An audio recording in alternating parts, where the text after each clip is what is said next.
Welcome back to Breathe and Bake, where we provide some tips and some ideas for cooking mindfully in the kitchen, as well as the before process and everything that leads up to getting food on your plate and then eating it.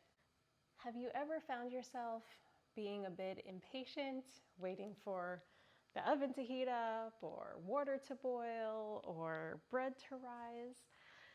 Today, what we're going to talk about is using those moments as opportunities for a break and for mindful rest. I often spend most of my day really rushing from one thing to another, and cooking actually gives us the opportunity to slow down and to take a break when we are intentional about it. It could be havoc and a hot mess when we are in the kitchen, but we can change that and we could focus on how to create a food cooking atmosphere that gives us the opportunity to really relax and feel more rejuvenated after we're done instead of exhausted. So our first tip is to ground yourself using your breath. So the next time that you are waiting for water to boil, you can take a deep breath in from your nose, hold it, and then out from your mouth. Usually I like to do an inhale for 4, hold your breath for 4, and then exhale for 4 to really help just ground you and bring you to the present moment. So if you want, you can try it with me.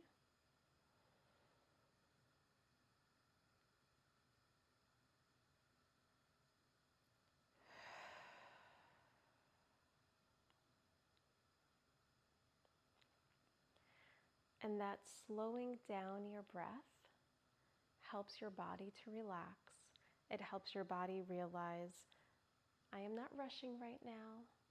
There is nothing that I'm running away from. There is nothing that I need to feel anxious about right now.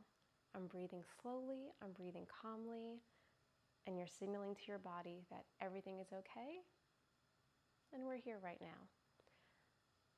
That takes less than 15 seconds to do, and you might notice a real difference in how your body feels just doing it once. But you can feel free to repeat that as much as you'd like as well. The kitchen is full of ways to engage your senses. I'm going to be making some pesto later. I have a ton of basil here, and it smells amazing to me. I love the smell of basil. Focus on what scents and smells you have in your kitchen and really let them draw you into that process and ground you in the moment. Other than noticing the aroma of herbs and spices, you could also notice the warmth of the stove or the oven as you open it. You can listen. I don't know if you all could hear it in the background. I hear my gas fire stove on right now. If you're frying something, hearing the sizzle of the pan, really noticing the colors of your ingredients, noticing the shapes as you're cutting them. So engaging your senses in this process really helps to make it a more pleasant and restorative experience. Another tip is that you can practice gratitude throughout the cooking process.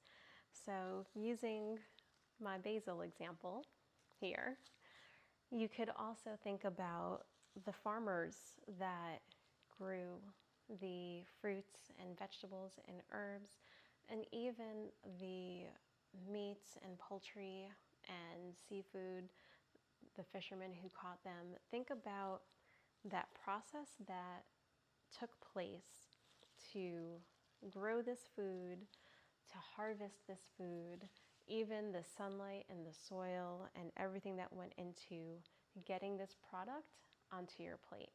And this gratitude can really help, again, turn your cooking experience into something very meaningful.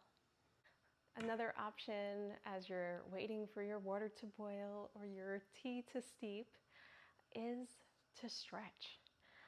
I know for me, I sit for work all day, and sometimes I have the opportunity to go for walks, and sometimes I do not have the opportunity because I'm in meetings all day.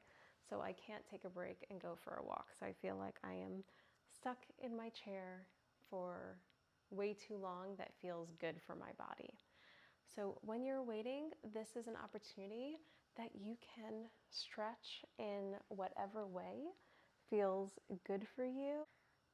Our next tip is that sometimes the best thing that you can do for yourself is to do nothing, to just lean against the counter and relax. Watch the steam coming out of the pot, listen to the sounds, and just do nothing. It is okay to just stop every now and then, and sometimes we need to give ourselves permission to do that. And our final tip is mindful observation. So what that means is focusing on the changes that are occurring during the meal process. Again, this is a way to slow down and really engage yourself in the cooking process.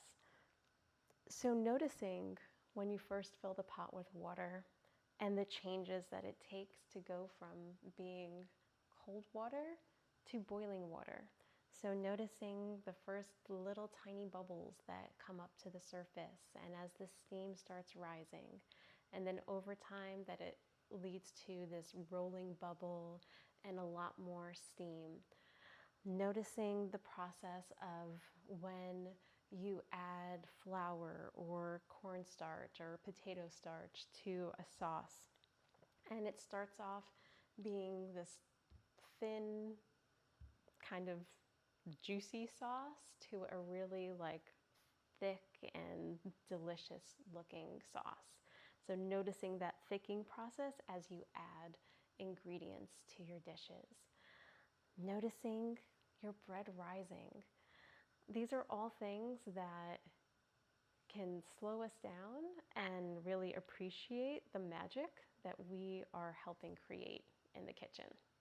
So there you have it, 6 ideas to help you slow down and use the kitchen and your time cooking as a way to rejuvenate yourself and to reconnect with yourself as well.